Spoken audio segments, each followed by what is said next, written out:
I was sitting in my lawyer's office when my daughter Amanda threatened to sue me for her inheritance early. "Give it to me now, Dad, or I'll take you to court," she said, crossing her arms like she'd already won. Robert, my lawyer for 30 years, looked at her across his mahogany desk, then at me, then back at her. Then he started laughing. Not a polite chuckle, a full, deep belly laugh that made his shoulders shake. Amanda's face went red. "What's so funny?" she demanded. Robert wiped his eyes and opened a folder. "Miss Patterson," he said, still grinning, "your father doesn't have an inheritance to give you. That was 6 months ago." What happened next changed everything. Before we continue, please subscribe to the channel and write in the comments what time it is where you are now. Let me back up. I'm David Patterson, 68 years old, widower for 5 years now. My wife Sarah died of cancer, and I'd been living alone in the house we built together in 1982. 3 bedrooms, 2 baths, half an acre in a decent neighborhood outside Portland. Nothing fancy, but it was ours. Amanda is my only child. She's 42, married to a guy named Derek who works in tech sales. They have 2 kids, my grandchildren, Ella and Mason, 10 and 7. I loved those kids. Past tense, you'll understand why soon. For years after Sarah died, I tried to be the good father, the good grandfather. I showed up for every birthday party, every school play, every holiday dinner. I brought gifts. I babysat when they needed me. I helped with their mortgage when Derek's commissions dried up one year, $17,000. I never asked for it back. I paid for Ella's braces, $4,000. I bought them a new furnace when theirs died in January, $8,000. I kept a mental tally, not because I wanted repayment, but because it helped me feel useful. Like I still had a purpose after Sarah was gone. But something shifted about 2 years ago. Amanda started talking about money more, asking questions about my finances. How much was the house worth? Did I have life insurance? What was in my retirement accounts? At first, I thought she was just worried about me, making sure I was secure. Then the comments started. "You're not getting any younger, Dad. Have you thought about what happens to all this when you're gone? Derek and I have been looking at bigger houses. The kids need more space." I ignored it, told myself she was just stressed. Money was tight for them. I knew that. Derek's job was unstable. They'd bought a house at the top of their budget. But then came Thanksgiving last year. I drove to their place, like always. Brought a pie, Sarah's recipe, pumpkin with real whipped cream. I knocked on the door at 2 in the afternoon. Amanda answered. She looked surprised to see me. "Dad?" she said. "What are you doing here?" I held up the pie. "It's Thanksgiving," I said. She glanced behind her. I could hear voices. Laughter. The kids. "We didn't think you were coming," she said. "I called last week," I said. "You said 2 o'clock." She sighed. "Derek's family is here. It's kind of crowded." I looked past her, saw Derek's parents at the table, his sister, her husband, the kids, all of them sitting down to eat. No empty chair. "I'll just say hello," I said. Amanda blocked the doorway. "Maybe next time, Dad. We'll do something just us soon." She took the pie, closed the door. I stood there for a full minute. Then I walked back to my truck. I didn't hear from her for 3 weeks. Not a call, not a text. Then 2 days before Christmas, my phone rang. "Hey, Dad," Amanda said, bright and cheerful.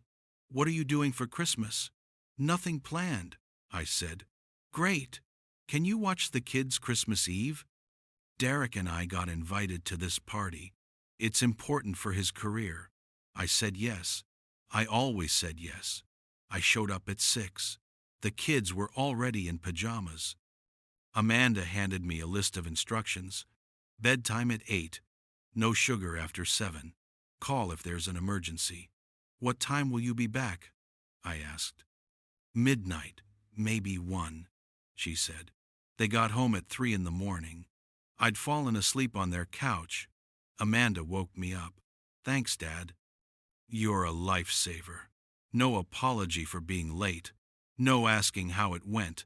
They didn't even invite me for Christmas dinner the next day. That's when I started paying attention. Really paying attention. January. Amanda called, asking if I could lend them $5,000. The furnace payment had been due, and they were short. February. She needed $3,000 for Ella's school trip to Washington, D.C. All the other kids were going. March. She asked for $2,000 for car repairs. I gave her the money every time. $12,000 in 3 months. I started feeling like an ATM. My phone would ring. I'd see her name, and my stomach would drop. Because it was never just to talk. Never just to see how I was doing. Always a favor. Always money. Then came April. I was cleaning out Sarah's closet. Finally. 5 years, and I still hadn't been able to let go of her clothes. But the house felt like a museum. I needed to move forward.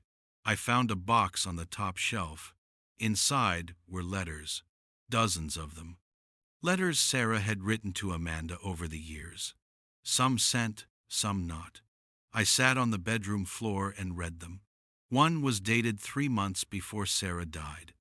My darling Amanda, it read. I'm writing this because I'm scared I won't have the courage to say it to your face. I'm worried about your relationship with your father.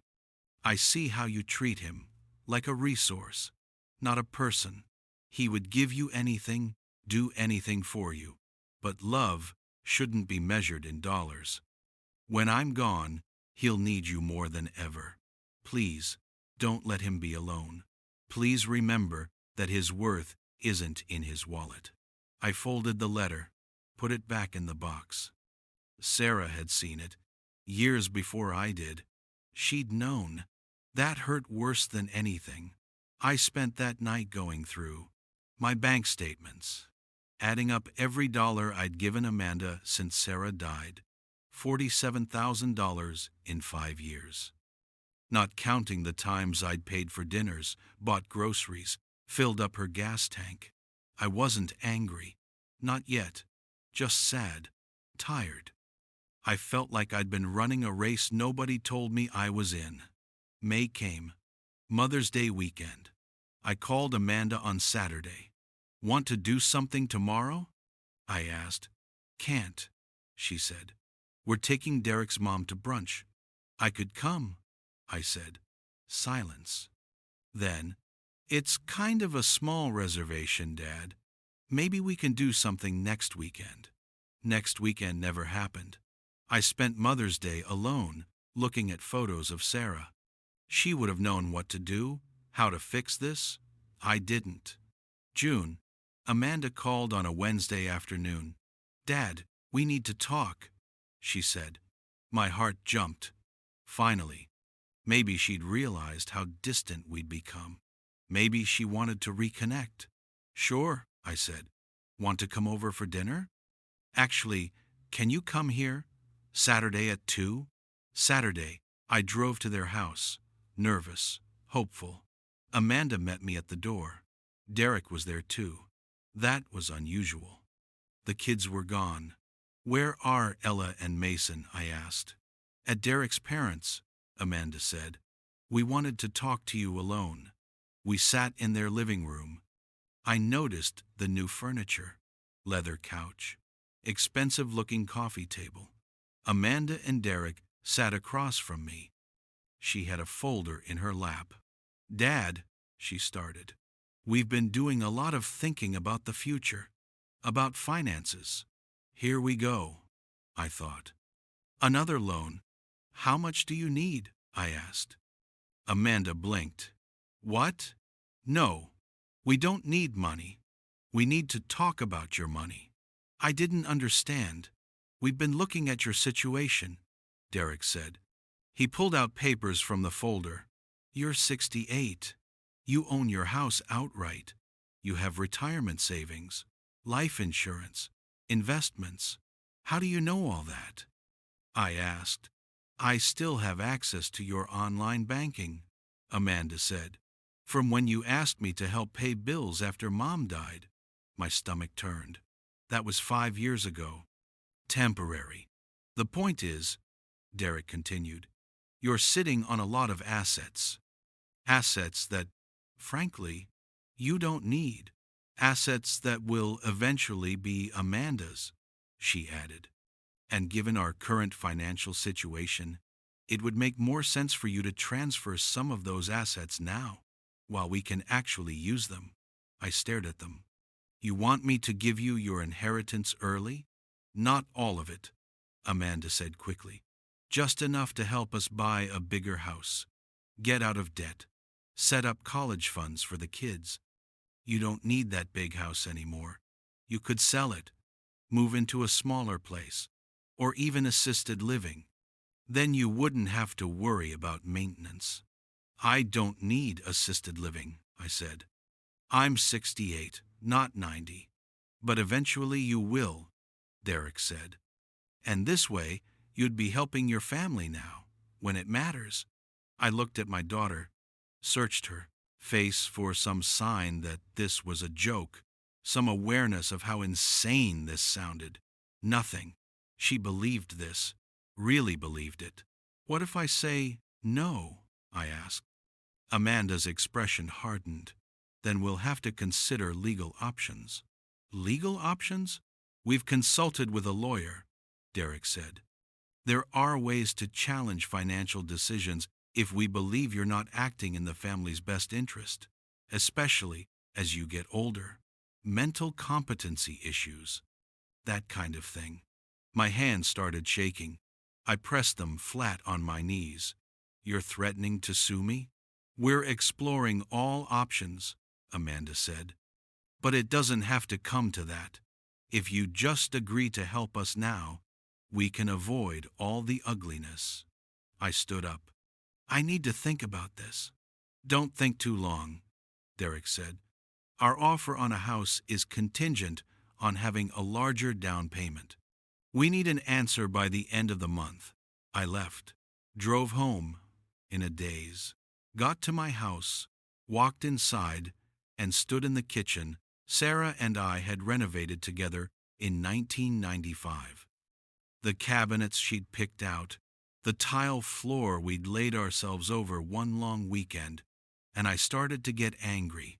I called my lawyer Monday morning, Robert Hayes. We'd known each other since the 80s, handled Sarah's estate, did our wills. Robert, I said, I need to see you. It's urgent. He fit me in that afternoon. I told him everything. The money I'd given Amanda, the Thanksgiving door closing in my face, the Saturday conversation, the threat. Robert listened, made notes, didn't interrupt. When I finished, he sat back in his chair. Do you want my legal advice or my personal advice? He asked. Both. Legally, they have no case. Zero. You're competent. You can do whatever you want with your money. Any lawyer who took their case would be wasting their time and their money. And personally, Robert leaned forward. Cut her off. Completely. Change your will. Protect your assets. And make damn sure she knows why. I went home. Spent 3 days thinking. Looking at old photo albums. Videos of Amanda as a kid. Her high school graduation. Her wedding. I wanted to find the moment it went wrong. The moment my daughter became someone I didn't recognize. But there was no single moment. It was gradual. Like erosion. Years of small entitlements adding up to this massive canyon between us. On Thursday, Amanda called. Have you thought about our conversation? She asked. I have, I said. Good. So, you'll help us? No, I said. I won't. Silence. Then, Dad, I don't think you understand what you're saying no to. I understand perfectly. If you do this, if you refuse to help your own family, there will be consequences. Then there will be consequences, I said, and hung up. Friday, I went back to Robert's office. I want to change my will, I said. Everything that was going to Amanda, I want it to go somewhere else. Are you sure? Robert asked. Once we do this, once she finds out, there's no going back. I'm sure. We spent 2 hours going through my assets. The house, worth about $450,000. Retirement accounts, another $300,000. Life insurance, $250,000. Investments and savings, about $150,000. Total estate value, roughly $1.15 million. Not rich, but comfortable. More than I'd ever thought I'd have when Sarah and I were newlyweds, living in a studio apartment. Where do you want it to go? Robert asked. I'd thought about this. There's a scholarship fund at the community college, I said. The Sarah Patterson Memorial Scholarship for single mothers going back to school. I want half of everything to go there.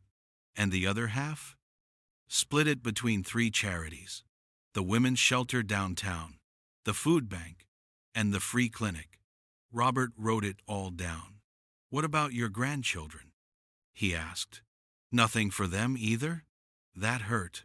But I thought about Ella and Mason growing up, learning that threatening and manipulating was how you got what you wanted.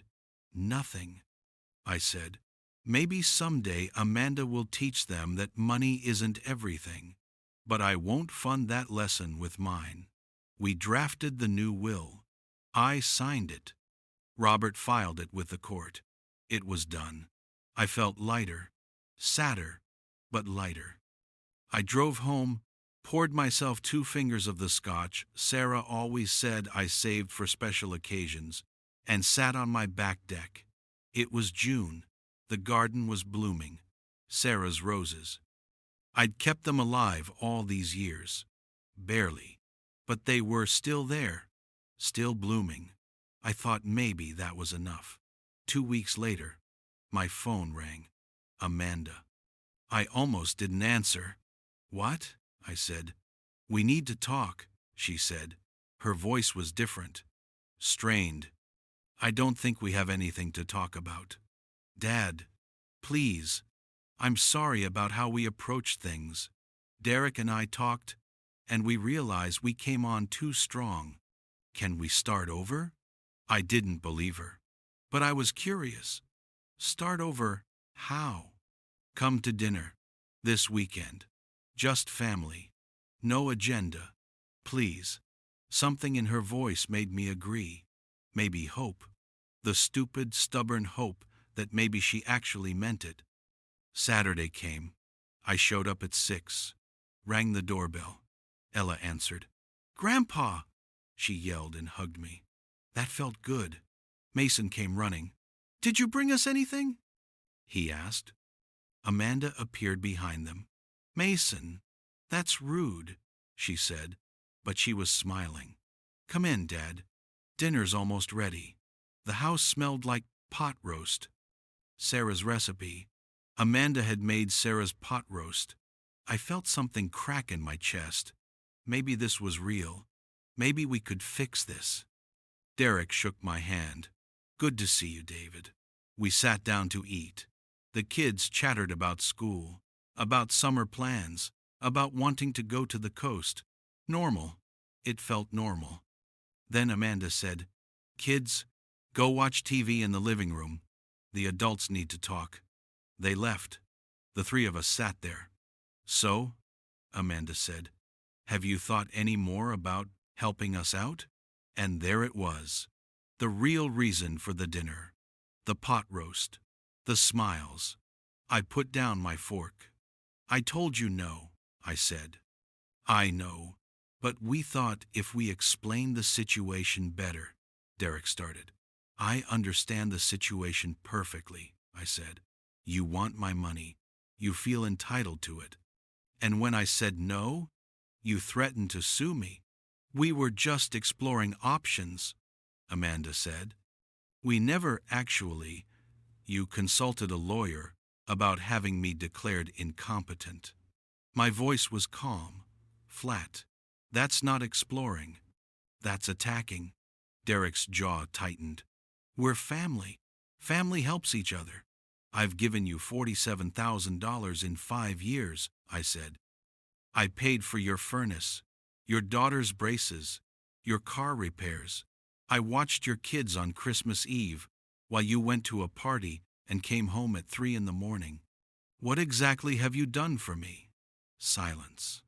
Amanda's face went red. We invite you to holidays, she said. You closed the door on me at Thanksgiving. There wasn't room. There was room for Derek's entire family, not for me. I stood up. I'm leaving. Dad, wait, Amanda said, standing too. If you walk out that door, if you refuse to help us, I swear I will follow through. I'll sue. I'll drag you through court. I'll make sure everyone knows what kind of father you are. I looked at her, my daughter, my only child, and I saw a stranger. Do what you have to do, I said, and left. Monday morning, I got a letter, certified mail, from a law office I didn't recognize. Notice of intent to pursue legal action regarding mental competency evaluation and potential guardianship proceedings. They were actually doing it. I called Robert. They sent the letter, I said. Come in, he said. Now. I drove to his office. He read the letter, smiled. That same smile from 6 months ago. David, he said, do you know what this letter actually does? Starts a lawsuit? It gives us documentation, proof of harassment and attempted financial exploitation. And it's going to make what happens next so much sweeter. What happens next? Robert opened his desk drawer, pulled out a folder. I've been doing some research on your daughter and son-in-law. Public records, credit reports, court filings. With your permission. I nodded. He opened the folder. Derek's company fired him 3 months ago. He's not in tech sales anymore. He's unemployed. They're 4 months behind on their mortgage. Their cars are both financed, and they're underwater on both loans. They have $67,000 in credit card debt. And Amanda just got turned down for a loan to consolidate it all. He showed me the papers, bank statements, credit reports, all public record, he assured me, legal to obtain. That's why they're desperate, I said. That's why they're desperate, Robert confirmed. And now they've put in writing that they're willing to have you declared incompetent to get access to your money, which, I should mention, could be considered elder abuse under Oregon law. I sat back, felt dizzy. What do I do? We respond, Robert said, strongly. We send them a cease and desist. We inform them that any further harassment will result in a restraining order and potential criminal charges. And we attach documentation showing that you are of completely sound mind, including a recent cognitive evaluation from your doctor. I haven't had a cognitive evaluation. You will. Tomorrow. I've already made you an appointment with Dr. Sarah Kim. She does this kind of assessment all the time. You'll pass with flying colors because you're sharp as a tack, and then we'll have legal documentation of your competency. And then? Robert leaned forward. Then we wait for them to either back off or dig themselves deeper. Either way, you're protected. I went to Dr. Kim the next day. She was young, maybe 40, with kind eyes and a firm handshake.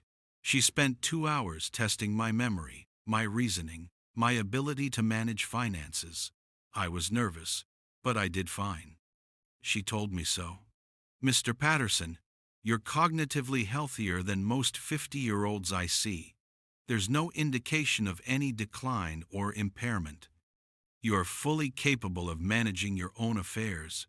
She wrote up her report. Robert filed it with the court.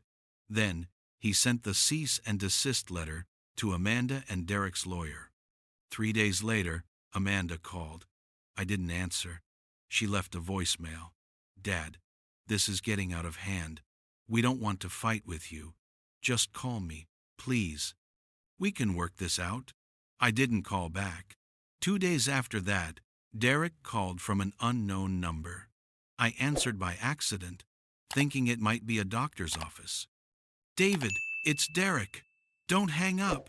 I almost did. What do you want? I want to apologize. Amanda and we've been under a lot of stress. We shouldn't have come at you the way we did. It was wrong. Yes, I said. It was. So can we move past this? Can we forget the whole thing and go back to normal? What's normal, Derek? You taking my money and pretending it's love? That's not fair, he said, and his voice got hard. We're family. You're supposed to help family. That's what parents do. I did help, for years, and you never even said thank you. We're grateful, David, we really are, but nothing. You're not grateful. You're entitled. And I'm done. I hung up. My hands were shaking. I felt sick, but I also felt clear. Like I'd finally said something that needed saying. That night, I couldn't sleep. I kept thinking about Ella and Mason, my grandkids.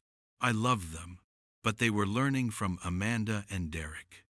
Learning that manipulation was acceptable, that family was something you exploited, not cherished. Maybe losing me would teach them a different lesson someday. Or maybe it wouldn't. Either way, I couldn't sacrifice my dignity to find out. A week passed. Quiet. Then Robert called. David, we got a response from their lawyer. And his eyes, withdrawing from the case, said his clients misrepresented the situation and he's not comfortable proceeding. Basically, Amanda and Derek lied to him about your mental state, and when he saw Dr. Kim's evaluation, he realized they were trying to use him to commit fraud. So it's over? The legal threat is over, Robert said. But I'm guessing they're not done trying. He was right. The calls started the next day. Amanda, Derek, even Derek's mother called once. All with variations of the same message. We're sorry. We miss you. Let's fix this. Family is what matters. I didn't answer any of them. Then one evening in late July, someone knocked on my door. I looked through the peephole. Ella and Mason, my grandkids, standing on my porch, alone. I opened the door. Hi, Grandpa, Ella said. Her voice was small, uncertain. Hi, sweetie, I said. What are you doing here? Mom dropped us off, Mason said. She said to ask you if we could stay for dinner. My chest tightened.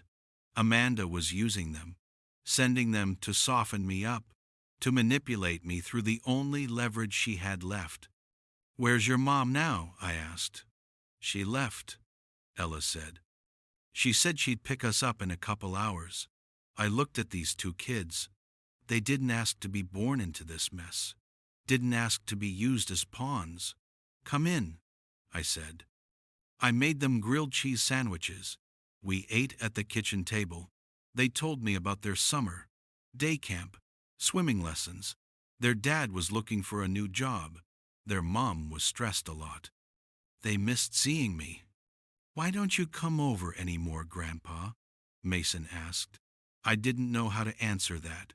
Not truthfully. Not in a way a 7-year-old would understand. Your parents and I have been having some grown-up disagreements, I said. It's complicated. Mom says you're being stubborn, Ella said. That you won't help us even though you could. There it was.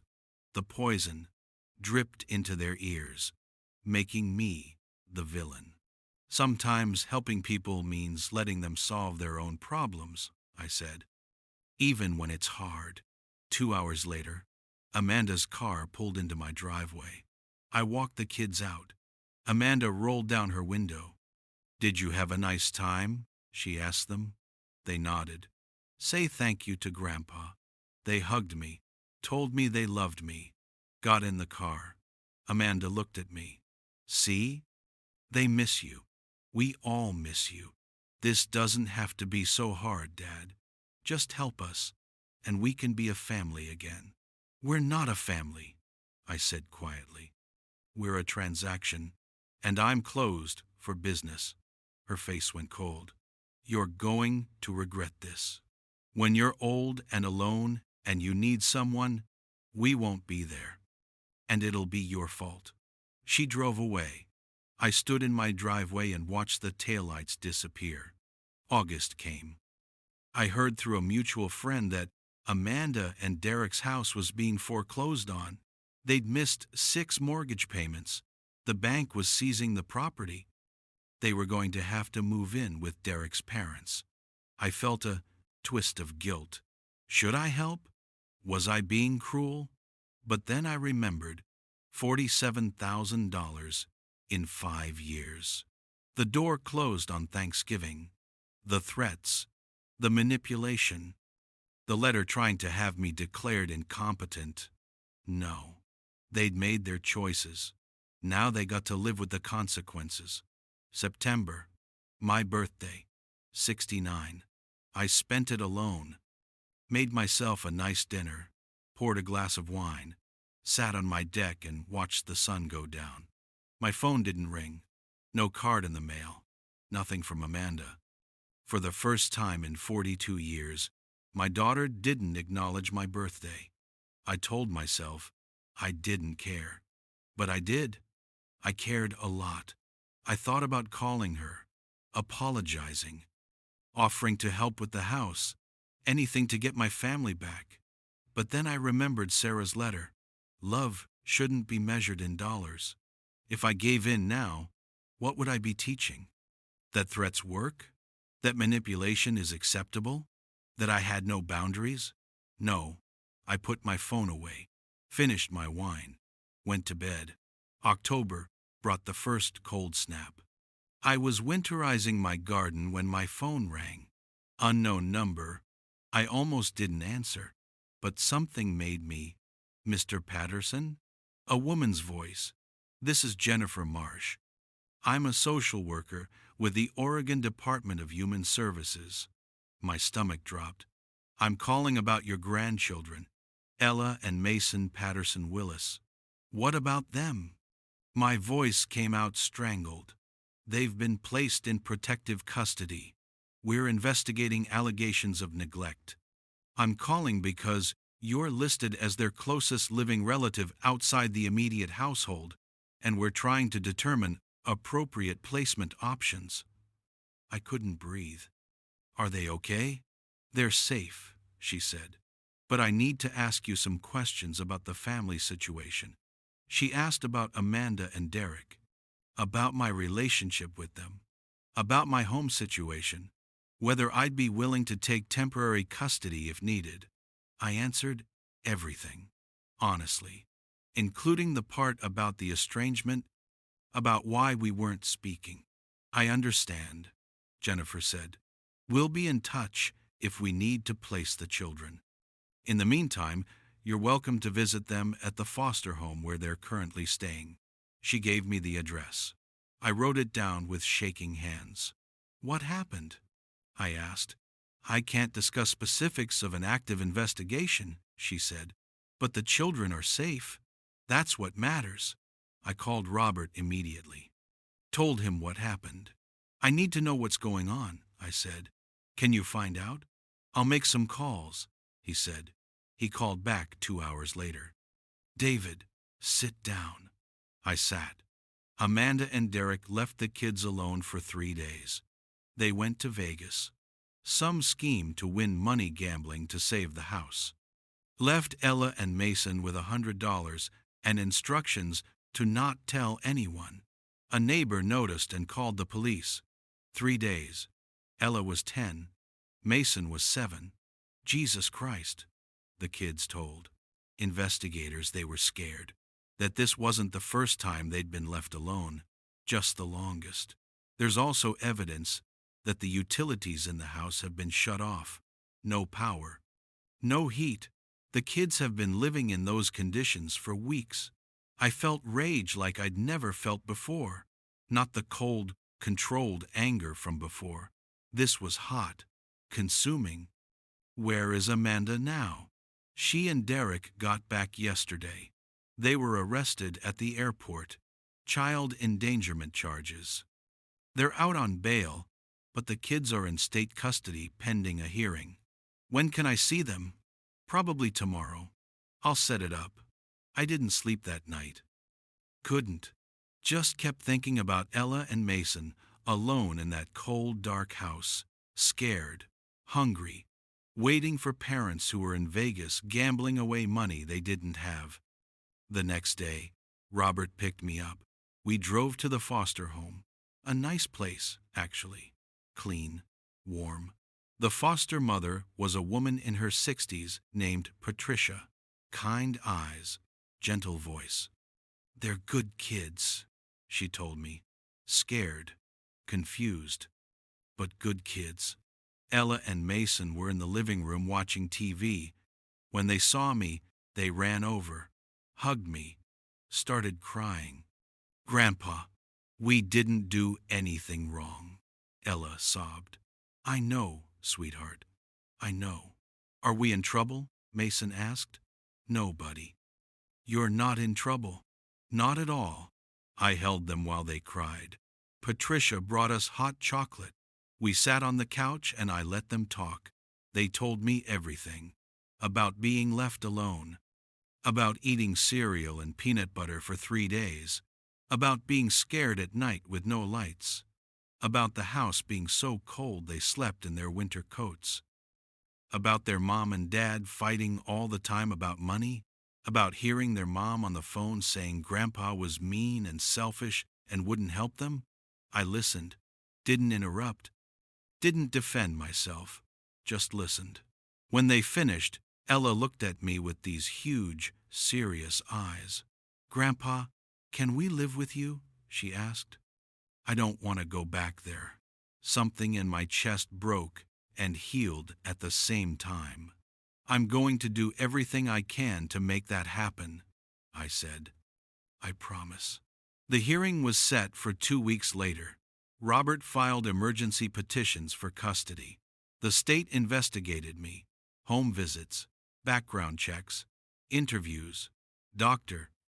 Kim wrote a letter supporting my competency and capability. My doctor wrote one about my health. Even some neighbors wrote letters saying I was a good man, a good father, would be a good guardian. Amanda and Derek fought it, claimed I was trying to steal their children, that I'd manipulated the situation, that I'd refused to help them financially, which led to their desperate circumstances. Their lawyer tried to make me look like the villain, but the evidence was clear. The state had documentation of the neglect, photos of the house with no power, no food in the fridge. School records showing the kids had missed days because they had no clean clothes. Medical records showing they were underweight. And then there was the Vegas trip. Impossible to explain away. The judge was a woman in her 50s named Margaret Brennan. She listened to everything, reviewed all the evidence. Then she asked to speak to Ella and Mason privately. They were in her chambers for 20 minutes. When they came out, Ella was holding Mason's hand. The judge returned. I've made my decision, she said. Custody of Ella and Mason Patterson Willis is hereby granted to their grandfather, David Patterson, pending completion of required guardian training and regular home visits from the Department of Human Services. Parental rights for Amanda Patterson Willis and Derek Willis are suspended pending completion of court-mandated counseling, parenting classes, and substance abuse evaluation. Amanda screamed, actually screamed in the courtroom. You can't do this. They're my kids. He turned you against me. He's poisoning them. The bailiff had to escort her out. Derek followed, silent and pale. Ella and Mason came to live with me that day. I set up the spare bedrooms, bought new beds, new sheets, clothes, school supplies, enrolled them in the local elementary school, set up routines, homework time, dinner together every night, bedtime stories, normal kid stuff, stuff they'd been missing. They thrived. Within weeks, they looked healthier, happier, more secure. They stopped flinching when I raised my voice, stopped hoarding food in their rooms, started smiling more, laughing. Amanda was allowed supervised visitation once a month. She came to the first 3 visits, spent the whole time crying, telling the kids she was sorry, that she loved them, that she was trying to fix things. That Grandpa didn't understand. The kids were polite but distant. After the 3rd visit, Ella told me, "I don't want to see Mom anymore. She just makes me feel bad." I talked to the social worker. Ella and Mason both said the same thing. They didn't want visits. The judge reduced Amanda's visitation to once every 3 months, and only if the kids agreed. They rarely did. Derek disappeared, literally. Stopped showing up to court dates. Stopped doing his mandated classes. A warrant was issued for his arrest. Amanda moved in Idaho. I heard she got a job at a grocery store. Heard she was trying to get her life together. I hoped it was true, for her sake, but not for mine. Not anymore. 6 months passed, then a year. Ella and Mason settled into their new life. Honor roll students. Ella joined soccer. Mason took piano lessons. They made friends, had sleepovers, became kids again. They asked about their mom sometimes. I was always honest. She's working on herself. When she's ready, if you want to see her, we can arrange it. They usually just nodded and changed the subject. One night in late spring, almost 2 years after everything started, I was tucking Mason into bed. He looked up at me. "Grandpa, are you going to stay?" he asked. "What do you mean, buddy? Are you going to leave like Mom and Dad did?" My throat tightened. "No, Mason, I'm not going anywhere. I promise." "Good," he said, "'cause I love you. I love you too, kiddo." After he fell asleep, I went to my room and cried. Not sad tears. Not exactly. Just release. Everything I'd been holding in for 2 years. The anger, the betrayal, the fear, the love. All of it came out. I cried until I was empty. Then I felt something I hadn't felt in a long time. Peace. Around that same time, Robert called me into his office. "I wanted to update you on your estate planning," he said. "Given the custody situation with your grandchildren, we revised my will. The house would go to Ella and Mason, held in trust until they turned 25. My retirement accounts would fund their education. The life insurance would provide for their living expenses if something happened to me before they were adults. The rest, I kept for the charities. The Sarah Patterson Memorial Scholarship, the Women's Shelter, the Food Bank, the free clinic." "What about Amanda?" Robert asked. "Nothing," I said. "She made her choices." He nodded, filed the new will. I thought that would be the end of it. But then, 3 months ago, I got a letter from Amanda, handwritten. It said, "Dad, I know I don't deserve your forgiveness. I know what I did was unforgivable. I let greed and desperation turn me into someone I don't recognize. Someone Mom would be ashamed of. I'm not writing to ask for money. I'm not writing to ask for anything except for you to know that I'm sorry. Truly, deeply sorry. I'm in therapy. I'm working on myself. I'm trying to understand how I became the person who threatened her own father, who neglected her own children. I don't expect you to believe me. I don't expect you to respond. But I needed you to know. You were right. About everything. I wish I'd seen it sooner. I wish I'd listened to you, to Mom, before it was too late. I love you. I know I don't have the right to say that anymore, but it's true. I hope someday you can forgive me. Not for my sake, for yours. Because I know holding on to anger only hurts you. Mom taught me that. I just forgot. Love, Amanda. I read that letter 10 times, looked for manipulation, for hidden requests, for some angle, found nothing. Just pain, just regret, just truth. I sat with it for a week. Then I wrote back, Amanda, I received your letter. I believe you're sorry. I believe you're working on yourself. And I forgive you. Not because you asked, not because I think we'll ever have the relationship we once did, but because you're right. Holding on to anger only hurts me, and I'm tired of hurting. I forgive you for the threats, for the manipulation, for choosing money over family, for neglecting Ella and Mason. I forgive all of it. But forgiveness doesn't mean forgetting. It doesn't mean trusting again. It doesn't mean things go back to how they were. The kids are happy, healthy, thriving. They're where they need to be. You are not part of their daily lives, and that won't change unless they decide they want it to change. When they're older, if they ask about you, I'll tell them the truth. All of it, the good and the bad, and I'll let them decide if they want a relationship with you. That's the best I can do. I hope you continue healing. I hope you find peace, but you need to find it without me. I'm moving forward now. Finally, take care of yourself. Dad, I mailed it. Felt lighter. Not happy, exactly, but resolved. Like I'd finally closed a chapter that needed closing. That was 2 months ago. I haven't heard from her since. And that's okay.